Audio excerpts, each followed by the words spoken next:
What's going on? I just finished playing Just Cause 3 for a while. You did. You played it for a bunch. Yeah. You played it all last week. You played it during the weekend. I see you're still playing it. You reviewed it for GameSpot.com as well. 8 out of 10.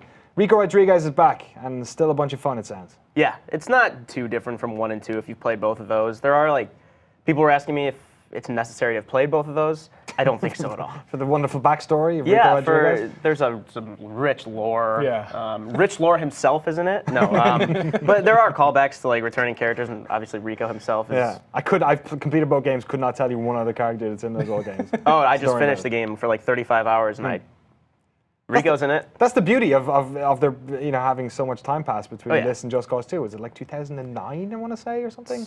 Maybe 8. Pretty far. Maybe 8. Maybe that far back. Great games. So, what's similar? What will fans of the series experience in Just Cause 3 that they're used to? I'm guessing you liberate a lot of settlements. Yeah, it's very much still just a sandbox in every way. It's good start. You can fly jets into statues. You can hijack jets, you can fly helicopters into buildings and then wingsuit out and tether another helicopter to the ground and pull it in. Rico can take a fall as well, I believe. Oh yeah, I fell from about 550 feet. That would kill most people.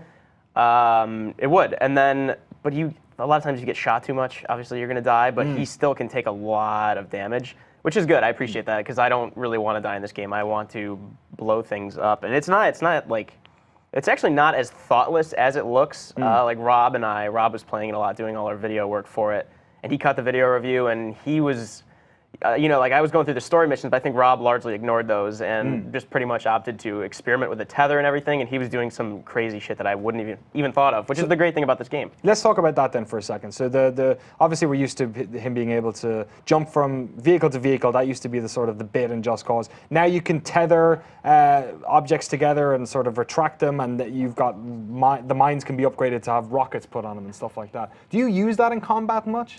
Yeah, the tether definitely. I mean, when you first get it, you can tether, like, if an enemy's shooting at you, because in this game, guns are actually, like, the most boring way to fight people.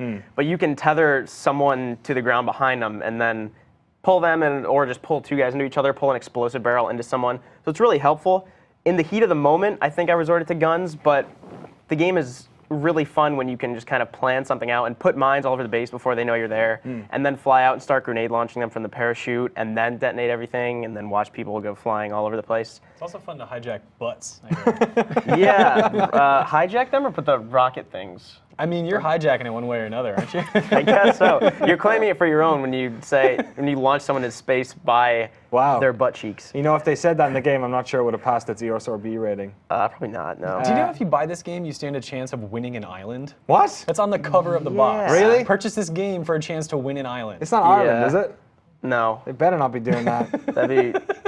I'm gonna write a letter. That would suck. I don't think so. Yeah. Probably like somewhere in Fiji. Some kid in Montana just wins Ireland. That would suck. And then he's in charge. Doesn't look anything like this either. It's raining the whole time. Peter, what is it about, like, Just Cause 1 and 2 came out, they were sort of on the, that whole Xbox 360 open world game, like the dawn of that sort of, that genre really exploding. Like, we'd had games like GTA, but, off the back of this and Infamous and Crackdown, and like, we're just so used to them now. Like, the open world is just, it's not even a genre, it's just the way games are. What do you think it is about Just Cause 3, which is essentially it looks rather like Just Cause 2 and 1, that makes it still so appealing? Because people are so looking forward to this. Like, we see it in the comments, we see it all over online, and forums and Twitter. Like, people are so looking forward to this. What do you think it is about Just Cause 3 that has this lasting appeal? It goes back to what Mike was describing, right? There are so many tools that expand your possibilities to do and experience new things, and very few limitations upon those tools. And it's, the fact that you can create a series of events that chain together so perfectly, and that it works so well without any, like, air of seriousness. I mean, this is ridiculous, and they've unlocked all this ridiculousness, and that works so well, where so many games take themselves very seriously and perhaps say, oh, we don't want you to do this, or we don't want you to do that. This, you can blow up anything. You can blow up anybody. You can make them blow up into each other. Like, it's just amazing to me how far you can go in this game before you hit a wall that is like, that's not possible. Yeah. Okay, yeah, it's like their line for what's acceptable or possible is pretty far. Yeah, and they've totally upgraded the extent of your capabilities. Look at this nonsense. I know. Like, there was a Jeep tethered to that jet. That was Rob also. I believe at one stage, Rob, I like the This idea is of always fun. tethering a helicopter to the ground.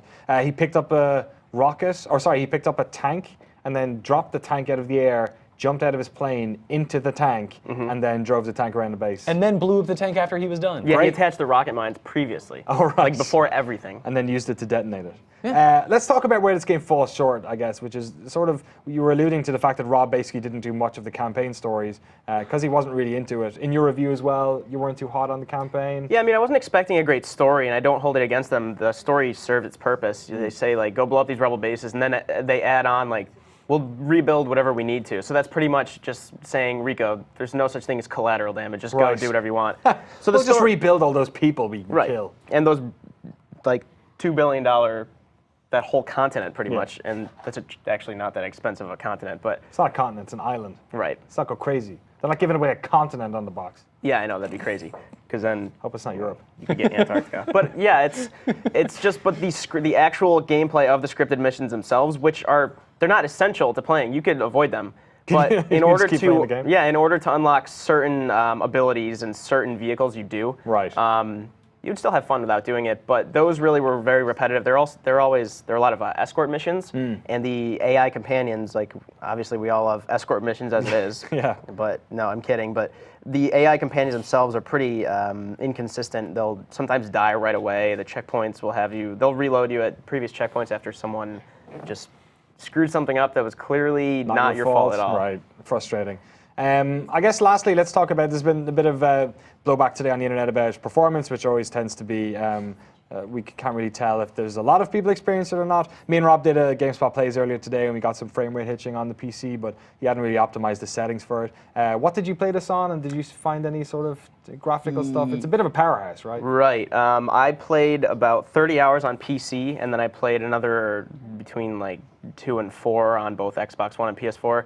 Consoles are PC's noticeably better. The frame rate dipped a lot more on consoles. It was nothing that would actually have affected my score on individual platforms, but it was less of a frequent issue on PC because it's a really good looking game, especially when you're over the water and everything. But every once in a while on all platforms, the scripted missions again would not trigger correctly. So you have to like steal this tank at one point, but the boat itself.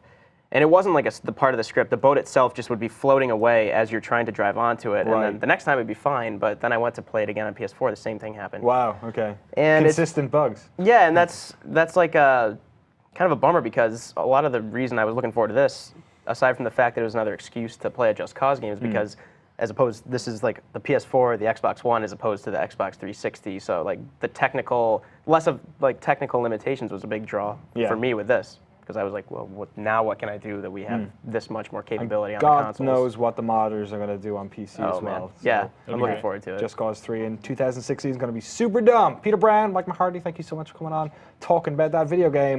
Is that the last big release of 2015 then, in terms of the review team? Rainbow Six Siege. Scott's working on that. Yeah. And I think that's the last, big game of the season.